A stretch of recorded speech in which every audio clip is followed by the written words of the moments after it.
Seja bem-vindo à nossa Escola Bíblica Online. Nós estamos na lição de número 11, cujo tema é a prática da adoração. Nós vamos fazer o seguinte: vamos realizar a leitura do texto áureo, que se encontra em Deuteronômio 4, versículo 29. Nos diz assim a palavra de Deus: Mas de lá buscarás ao Senhor teu Deus, e o acharás, quando o buscares de todo o teu coração e de toda a tua alma. E o assunto da lição trabalha desde o capítulo 1 até o capítulo 13. O que nós podemos salientar nesse primeiro momento, já que estamos falando dentro dessa temática, a prática da adoração, nesse quinto livro do chamado Pentateuco, ou seja, o livro da lei. Deuteronômio, ele vem de duas palavras gregas, deutero, que significa segundo, e nomos, lei. É, portanto, uma derivação desta última expressão, ou melhor dizendo, desta última palavra, lei. Ela vai corresponder, vai ter uma conexão com o termo hebraico Mishneh HaTorah, ou seja, repetição, literalmente, da lei. É isto que significa ao pé da letra quando a gente observa aqui Mishneh HaTorah. Mishneh é repetição, HaTorah, esse Ra entra aqui como significado da Torá, lei. É bom que a gente tenha isto em mente por causa de que, quando se fala em Mishneh, repetição, vem, na verdade, de uma palavrinha chamada Mishnah, que também tem esta conotação de repetição, mas que, por sua vez, olha só como é que é a língua hebraica, vem do verbo shaná. Shaná é estudar, é revisar.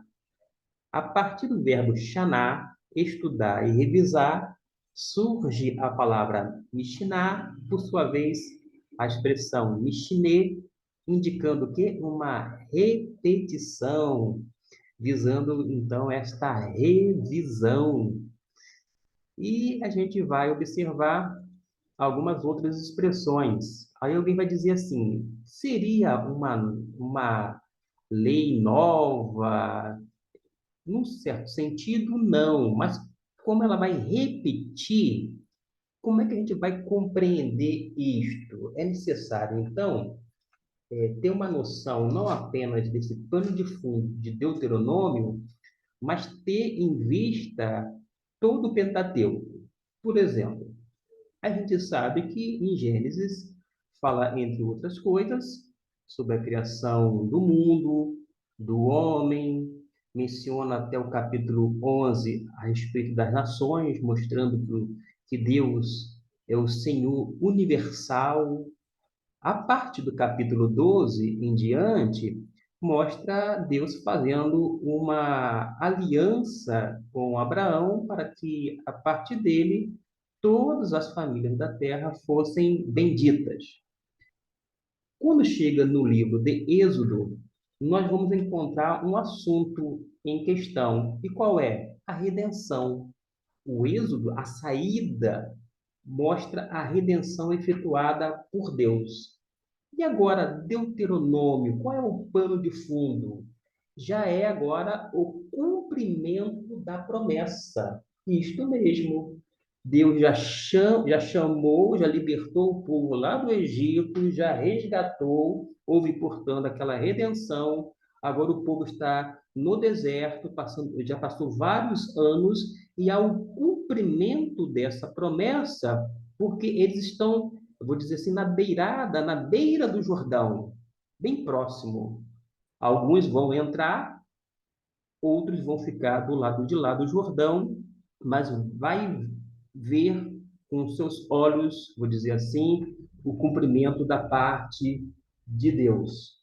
Agora, essa ideia de repetição se tornou, vou dizer assim, comum, principalmente para a época, por conta dos seguintes capítulos. Do capítulo 5 até o 11, há essa repetição, vou dizer assim, literalmente, de toda a lei dada por Moisés anteriormente. Mas isto é tendo como esse pano de fundo o cumprimento da promessa.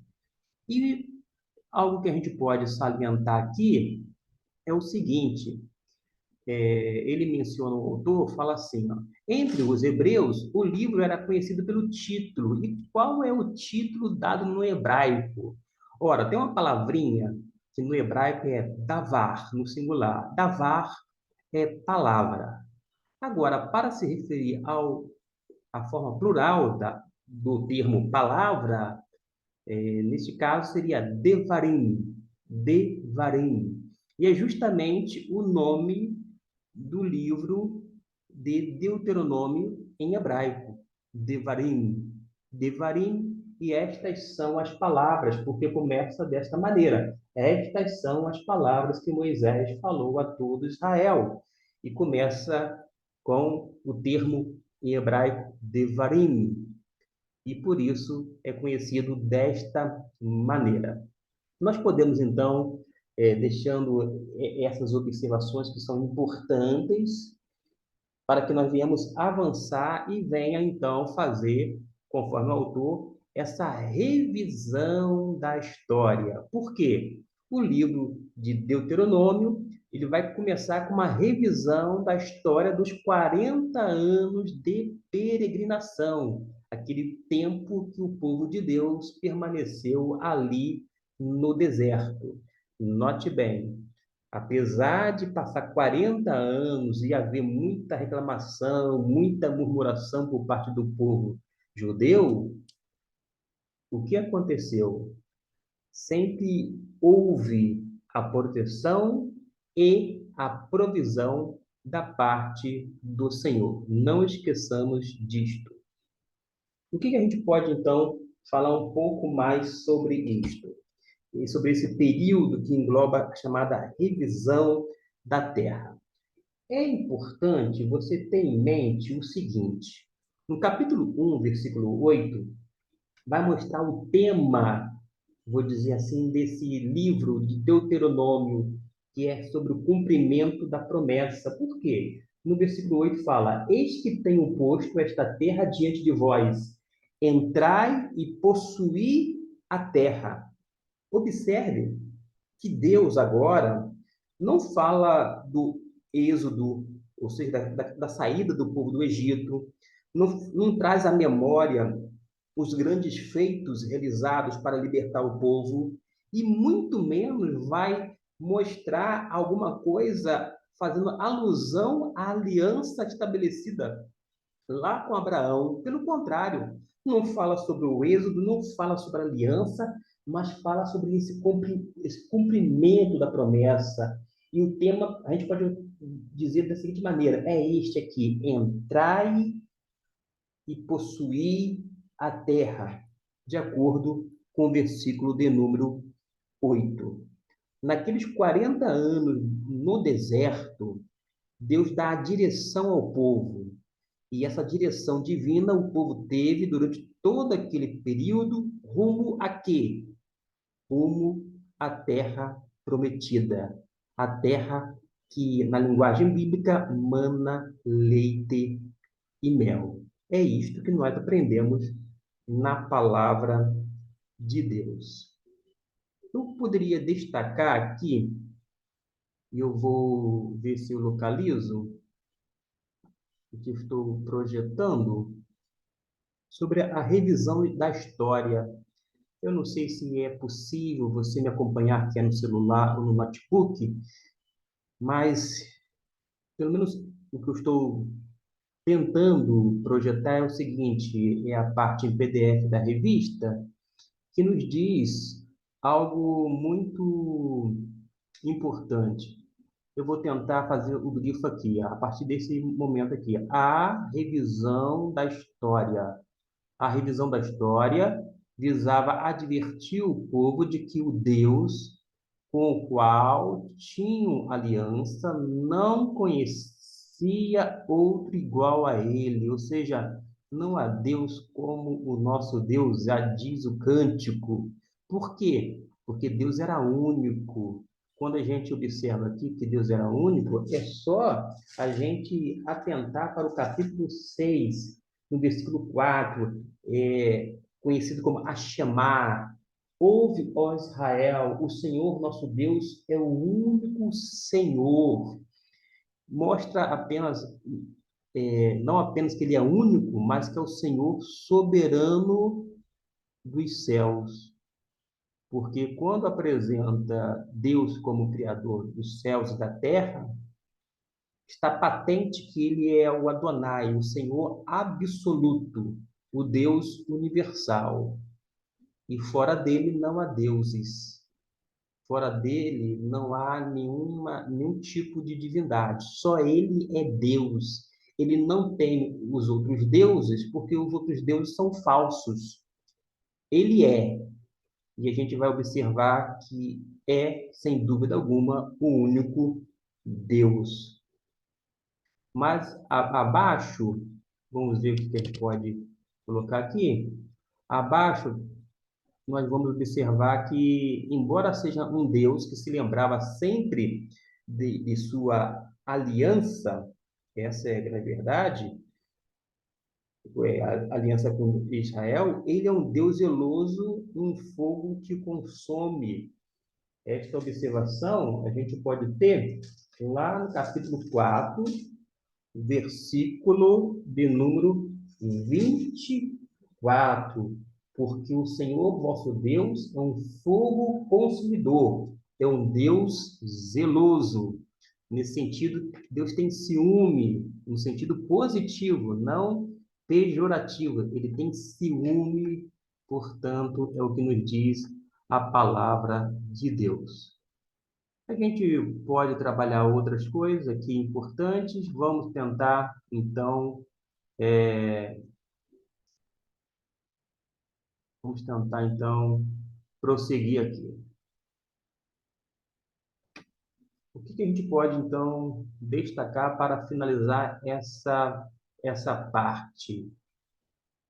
Vamos então falar apenas aqui um parágrafo antes de ir para outro tópico. Agora, Moisés podia ver a promessa cumprindo-se, e isso devia bastar-lhe.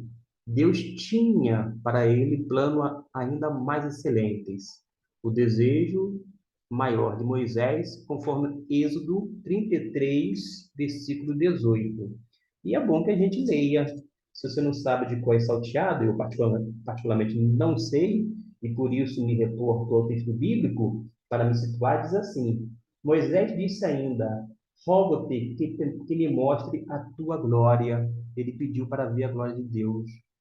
Na ocasião,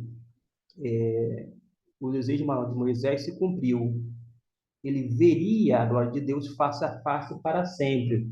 Capítulo 34, versículos 5 e 7, nos diz assim: o Senhor desceu numa nuvem e, pondo-se ali junto a ele, proclamou o nome Jeová. Tendo o Senhor passado perante Moisés, proclamou: Jeová, Jeová, Deus misericordioso e compassivo, tardio em irar-se, grande beneficência e verdade, que usa de beneficência com milhares, que perdoa a iniquidade, a transgressão e o pecado, que de maneira alguma terá por inocente o culpado, que visita a iniquidade dos pais sobre os filhos e sobre os filhos dos filhos até a terceira e quarta geração. Após dizer isto, o que Moisés fez? Ele se apressou em se inclinar à terra e adorou o Senhor. Ele não entrou na terra prometida, é verdade, mas ele viu, vou dizer assim, a glória de Deus. Vamos para o segundo tópico, que menciona sobre vida para os adoradores. Vai mencionar que Moisés continua a recordar ao povo os episódios da longa viagem ele narra as circunstâncias em que se deu a doação da lei. Faz, então, um resumo, lá no capítulo 5 versículo 1 até o 27, vai prosseguindo, e tem uma palavra de Deus aqui importante, em destaque. Andareis conforme o Senhor vosso Deus vos ordenou, para que vivais, estejais bem e tenhais vida longa na terra que eles possuir. Observe que no Antigo Testamento, a bênção de Deus estava condicionada à obediência. Por sua vez, a desobediência gerava o quê? Maldição. O oposto de bênção é maldição. Da mesma forma, o antônimo de maldição, de obediência, é desobediência. E uma coisa está atrelada à outra. Se a pessoa, o povo todo, de uma maneira coletiva, quisesse realmente a bênção de Deus, bastava obedecer ao Senhor para ser grandemente abençoado. Caso contrário, sofreria as consequências da desobediência e isto mostraria o estado de maldição. O autor da revista, nessa parte final, diz que o adorador não vive pela adoração em si. Aliás, a palavra adoração tem não apenas aquela conotação de reverência, mas também implica em serviço. Isso mesmo. Alguém que adora a Deus é a mesma pessoa que serve ao Senhor. E você pode perguntar, como é que você vai servir a Deus? A gente não pode ver Deus, de fato a gente não pode ver Deus, mas a gente serve a Deus quando a gente passa a servir as pessoas, pessoas as quais nós vemos. Quando você serve as pessoas, você está automaticamente servindo a Deus. Da mesma forma, a vida está na obediência a Deus, e nessa obediência, Israel como povo ia encontrar o quê? Vida, prosperidade e paz. É o que está justamente lá em Deuteronômio, capítulo 1, capítulo 6, versículo 1 até o 3. Estes, pois, são os mandamentos, os estatutos e os preceitos que o Senhor teu Deus mandou ensinar-te, a fim de que os cumprisses na terra a que estás passando para possuíres, para que temas ao Senhor teu Deus e guarde todos os seus estatutos e mandamentos que eu te ordeno, tu e teu filho, e o filho do teu filho, todos os dias da tua vida, e para que se prolonguem os teus dias. Ouve, ó Israel, e atenta em que os guardes, para que te vá bem, e muito te multiplique na terra, que mana leite e mel, como te prometeu o Senhor teu Deus, o Deus de teus pais. Percebeu essa conotação de bênção e obediência? O oposto também é verdadeiro, maldição e desobediência. O autor ainda menciona que o verdadeiro adorador reconhece que tem de viver prostrado diante do trono de Deus, em reconhecimento da grandeza do Rei dos Reis e Senhor dos Senhores, uma vez que Ele é o Senhor absoluto, o Senhor do universo, não apenas o Senhor da igreja, mas o Senhor de todas as nações. Nós podemos falar alguma coisa antes de nós nos irmos para um outro tópico, que é exclusividade para os adoradores. E o que nos chama a atenção aqui é justamente o verdadeiro adorador, ele vai reconhecer, isso mesmo, o verdadeiro adorador vai reconhecer que tem de viver prostrado. E isso vai mostrar e atualizar aquele discurso de Moisés lá às margens do Jordão, porque ele sabia que Canaã era o lugar que Deus havia preparado para os seus escolhidos, para os seus eleitos, para ali o adorarem em santidade e amor. Mas sabia também do risco da contaminação moral e espiritual que ocorria entre o povo hebreu se não permitisse, se Deus permitisse, né, caso tivesse um relacionamento com os povos pagãos. E por isso a gente vê que Deus mostra a necessidade de haver fidelidade da parte do povo para com ele e cumprimento da aliança para que eles pudessem ser uma comunidade realmente de adoradores e pudessem desfrutar a paz e todas as bênçãos, digamos assim, materiais, demonstrando assim uma vida abundante. No terceiro e último tópico da lição, fala sobre a exclusividade para os adoradores. A gente já viu que Deus é único e por isso ele requer essa adoração. E aqui está justamente isto, ó. Deus esperava de Israel exclusividade no culto, por isso queria dar-lhe exclusividade na posse da terra. Tipo assim, bom, já que eu sou um Deus exclusivo e fora de mim não há Deus, da mesma forma, eu que prometi, uma vez que tirei o povo lá do Egito, eu quero fazer com que essa terra, a terra de Canaã, não seja mais dos habitantes dela, muito menos dos cananeus, mas venha pertencer unicamente ao povo que eu escolhi, ao povo que eu amei. E alguém vai dizer assim: Deus amava profundamente o povo de Israel? Claro que amava. Agora vocês observem que amava o povo de Israel, escolheu e etc e tal, mas tinha um propósito maior, alcançar as outras nações. É isto que a gente observa e vamos então para as aplicações para finalizar a lição de número 11. Nós temos três aplicações, vamos apenas nos deter em duas delas.